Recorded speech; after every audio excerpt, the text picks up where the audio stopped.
আসসালামু আলাইকুম।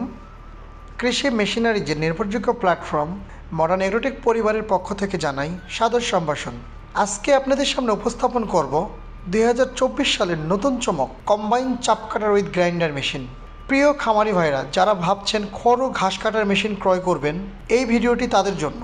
এই কম্বাইন মেশিন দ্বারা আমরা প্রতি ঘন্টায় শুকনো খড় 900 থেকে 1000 কেজি ও কাঁচা ঘাস 1200 থেকে 1400 কেজি কাটতে পারবো এবং প্রতি ঘন্টায় গম ভুট্টা দানাদার 200 থেকে 250 কেজি ও পাউডার 130 থেকে 150 কেজি পাউডার করতে পারবো। এই মেশিনের সাথে থাকছে 1 বছরের হোম সার্ভিস ওয়ারেন্টি। মডার্ন এগ্রোটেকের পণ্য ক্রয় করুন, 1 বছর পর্যন্ত নিশ্চিন্তে থাকুন। কৃষি বিষয়ক নতুন নতুন ভিডিও পেতে চোখ রাখুন মডার্ন এগ্রোটেকের ফেসবুক পেজে ও মডার্ন এগ্রোটেকের ইউটিউব চ্যানেলে। ধন্যবাদ, ভালো থাকবেন, সুস্থ থাকবেন। আবারও দেখা হবে নতুন কোনো ভিডিও নিয়ে।